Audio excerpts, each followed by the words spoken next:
Hello, my name's Graham, and welcome to Norm Busters. My new channel focused on things I've done with my life in terms of thinking outside the box and applying those ideas to how I live, also somewhere outside the box. Um, this particular channel is about hair, in particular my journey in finding male pattern baldness. I was 16, and in high school, the first time people started telling me that I would be bald by the time I was 20 years old. Kids can be very cruel. In hindsight, every grown man in my mum and dad's families, um, all were bald very early. In most cases, with extreme Norwood 7, which basically is this friar type haircut. Um, so it shouldn't have been a surprise to me that I also had the condition. In fact, I have no memories of my father ever having pretty much any hair. So my fate was largely sealed. My personal journey in fighting hair loss began in 1981, when at age 20, I had my first hair transplant. And I'll talk more about that. It didn't really work out very well, but I'm actually very happy where I am today, 42 years later, age 62 and a half.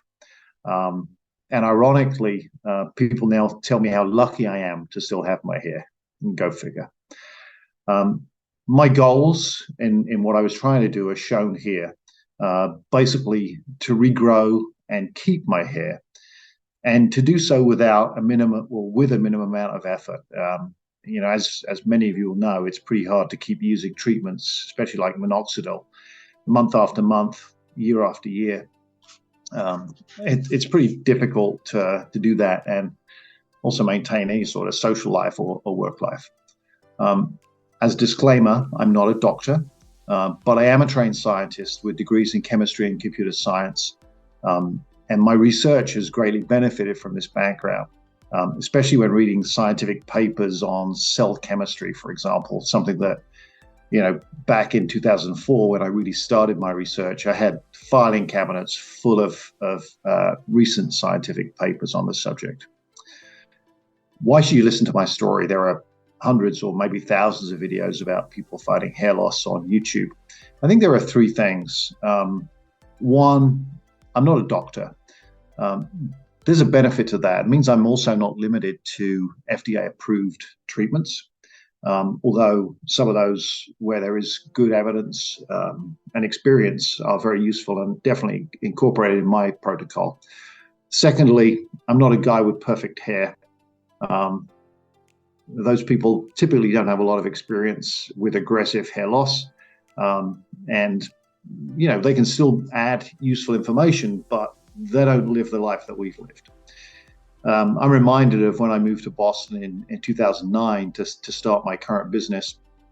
Obviously, when you move, you need somewhere to live, you need a doctor, you need a dentist. So I sent an email to my other 10 co-founders of the software company I was forming to ask if anyone knew a good dentist. A guy called Mark responded and said, "Yeah, this guy's fantastic, da da da da." I go to see the dentist. Turns out I need a root canal, and the guy butchered me. Was just one of the worst experiences. My lesson is, don't take advice from someone for a dentist, for someone that has perfect teeth and has probably never seen a dentist in his life.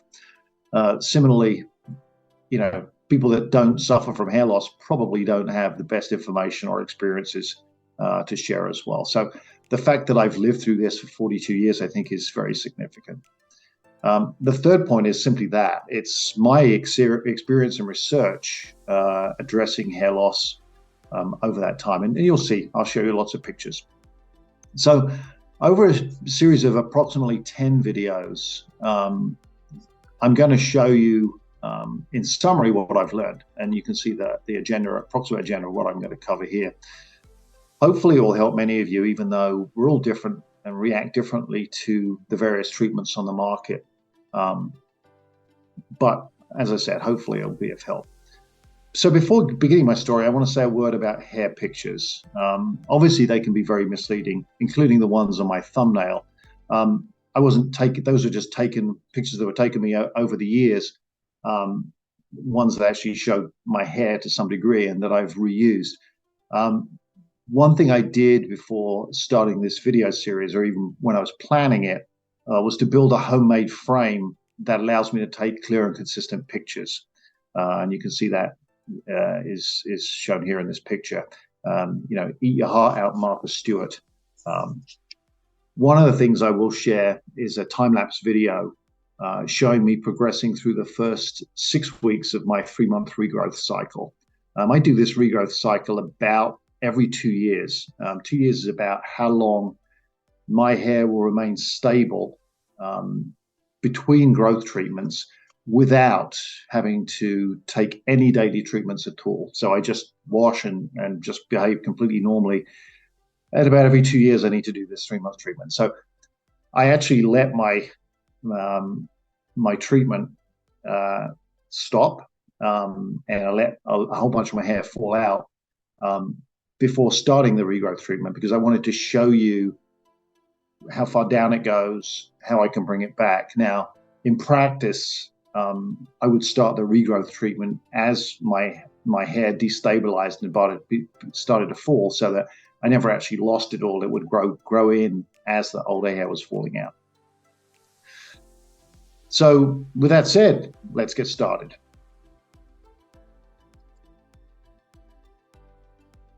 This graphic shows a high-level summary of my 42-year journey, showing the 4 phases of discovery in green across the top of the graphic. As I said, I had my first hair transplants at 20 years old back in 1981. The first picture on the chart in the bottom left-hand corner is me 14 years after this transplant. The first transplant was the then state-of-the-art hair plug technology. It barely worked, left horrible scarring, and used most of my potential donor hair. The second procedure in the late 90s was made with swab grafts, filling the frontal area between the plugs. This was successful in making my hairline better and hiding the obvious doll's head look that is associated with hair plugs. I'm not opposed to transplants, far from it. But if you're rapidly heading to Norwood 7, like me, you probably have very limited donor hair. And remember, there's no point transplanting hair that will most likely fall out in the near future. The next phase of my discovery began in 2004, when I took 6 months off work to research and experiment with drugs, topicals, and natural supplements. Google was my best friend, and this is when I was reading most of the scientific research papers. I'll make a future video focused on what I learned during this period and how it impacted my thinking. You can look at the 2 pictures between 1990 and 2000 on this chart, showing the before and after of my experimentation during these 5 or 6 months with the drugs, topicals, and the supplements. And you can see that I got some growth. Interestingly, you can also see the dots from the hair plugs in the top picture here.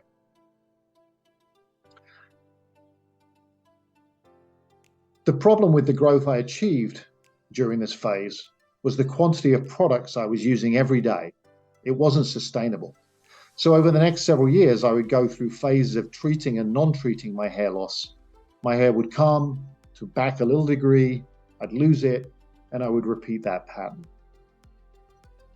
This pattern persisted until around 2014.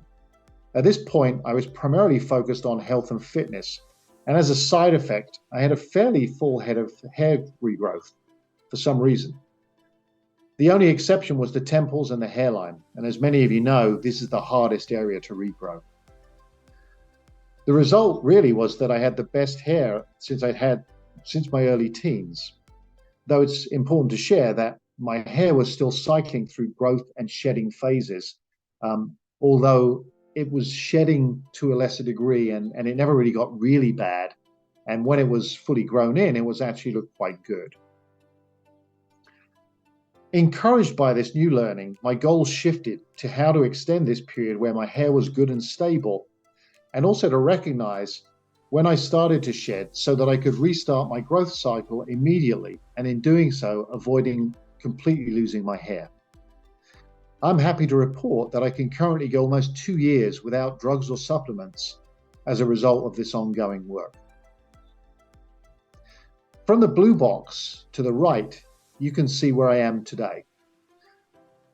For this video series, I actually allowed my hair to deteriorate at the end of the stability period rather than starting a new growth cycle. This was in part to demonstrate how consistently and reliably I can actually regrow my hair.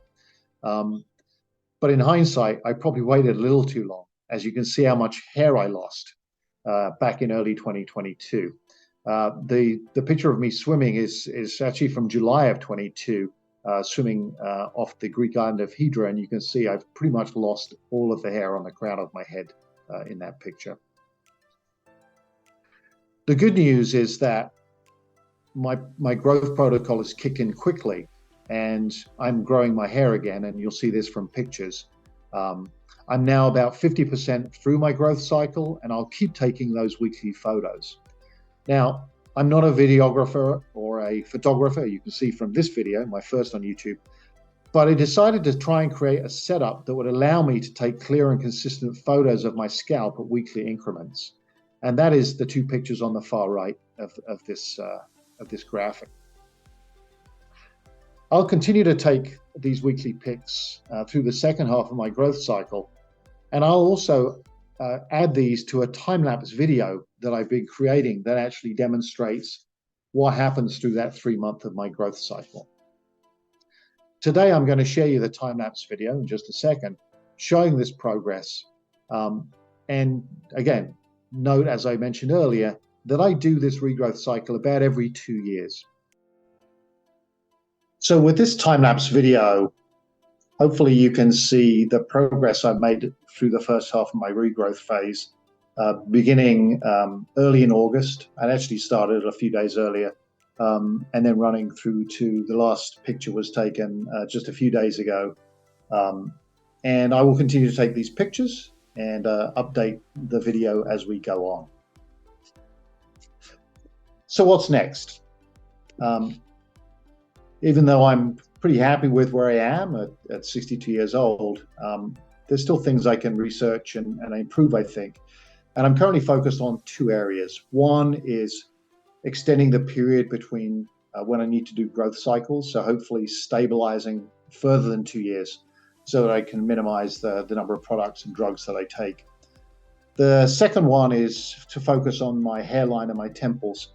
I've done some things in the last few months and done some more research, and I'm actually quite hopeful here that I can achieve some results here as well. And obviously, I'll update you on this channel as those experiments go, and I'll share with you what I'm doing as well, so that you can decide to ride along and try them yourselves if you wish. My goal with these videos is very simple. I'm trying to share the learnings that I've had from 42 years of experience. There's no panacea in this space until we get further with genetic research and maybe genetic editing. I certainly don't have a secret Asian hair loss drug or plant that the government or drug industry doesn't want you to know about. That's not what this is about. This is a lot of hard work, a lot of research, a lot of trial and error, doing what I think many of you are probably doing as well. I just started a long time ago. I may explore packaging up my protocol, the drugs I take during my regrowth phase. The only reason I'd do that is if by working with a compounding pharmacist, I can actually lower the cost of taking all these things by taking it as one pill rather than multiple drugs. And I'll let you know as I progress with that. The other thing I'm doing is launching a Patreon site where I can share the individual pictures, more videos, and much more of my research for those of you that want to get into the weeds a little bit more in terms of the underlying science behind what I've done. Also, give you the opportunity to talk to me one-on-one about if you're interested in potentially modifying what you're currently doing and want to know how I did it, and we can work on that together. So that should go up in the next several days as well. In terms of the next video in this sequence, I'll plan to publish that a week from Sunday. So that's about 10 days time.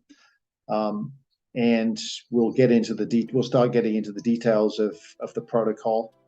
This video was really just to show with you what I've done, what I've achieved. But we'll start getting into the details with the next video.